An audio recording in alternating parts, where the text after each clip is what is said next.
Mayken Karlzon's Diary Chapter 16. The Defense of Leyden. December 31, 1574. The story of Leyden, its terrible siege and brave defense, will, Mother says, form a never-to-be-forgotten page of history, and yet I do not think that I shall find it easy to write down even a few of the things that happened during the dark, anxious days the siege lasted, days that grew into weeks, and even months, while we watched and waited for the relief that seemed so long in coming. When I wrote last, the siege had lasted 4 days, and even then some fear was expressed that provisions would run short. During the 2 months that followed the repulse of the Spanish army by our brave troops, under the command of Count Louis, brother to the Prince of Orange, they had withdrawn themselves, and we, too, blindly hoped they would trouble us no more, but the brave Count has fallen on the battlefield. At least we know that he is dead, whether he lies among the heaps of slain, or was drowned in attempting to cross the river, or perished in the burning into which, with horrible cruelty, all the soldiers drove the conquered, no one seems to know, but we believe that, whichever way it was, he met death like a true Christian and the brave soldier he was. We were not so well supplied with stores of food as we should have been. Perhaps our relief at the absence of the Spanish was so great that we would not believe they were likely to come again. So we spoke hopefully, and tried to believe that, after their repulse under the command of Count Louis of Nassau, the Spaniards would raise the siege.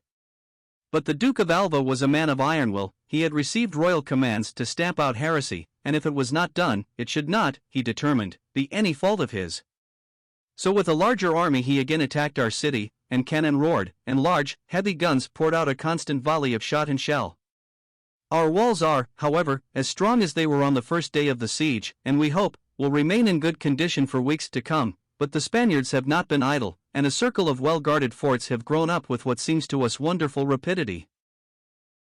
Several times the principal citizens have been summoned by the burgomaster, and councils lasting several hours have been held, all, we were rejoiced to hear, being of one mind.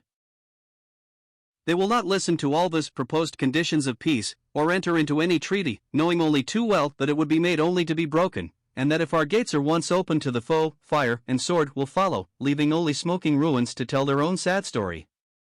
There is just one gleam of hope in the knowledge that the soldiers are divided among themselves. It is nearly 2 years since they received any regular wages, and though when a victory is gained they are encouraged to plunder and spoil to their heart's content, they are, we hear, getting restless and discontented, and have more than once broken out into open mutiny.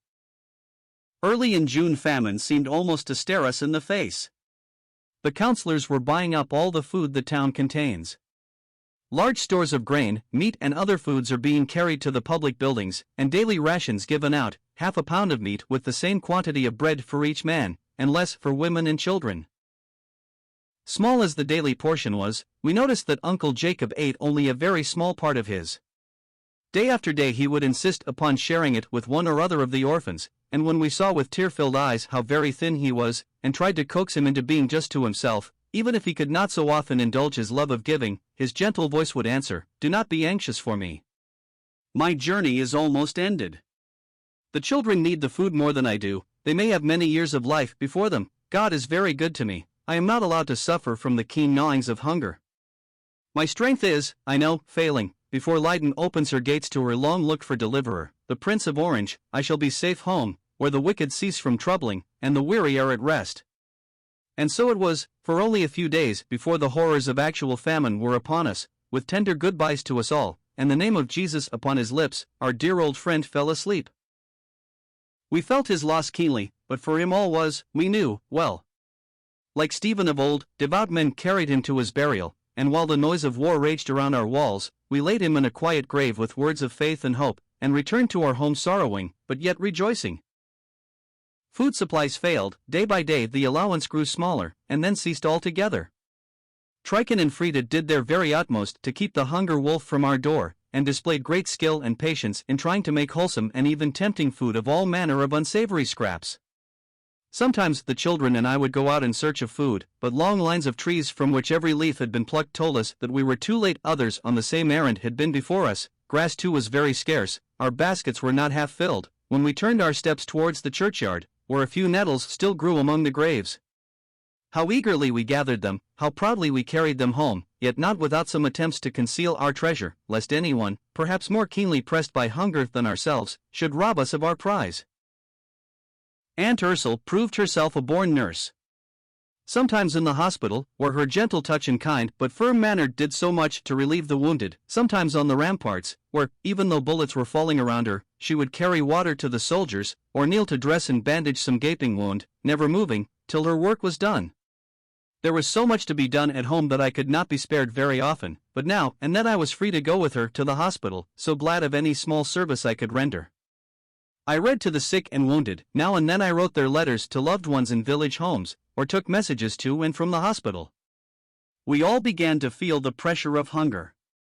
The few horses that had not died of hunger were killed, and for a few days we rejoiced in having a small allowance of horseflesh served out to each person, but that did not last long, and the starving people ate cats, dogs, and rats.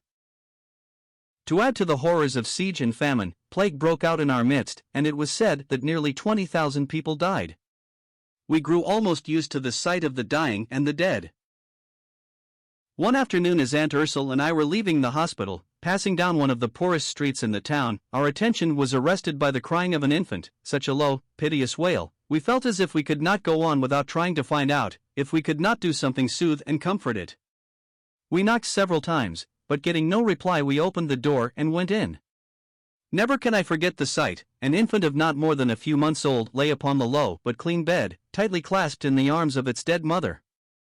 We thought at first she had died from the plague, but found afterwards that it was really from hunger. The infant, though very thin, appeared healthy, so having obtained permission of the proper authorities, we took it home till such time as it should be claimed by its relations, if it had any.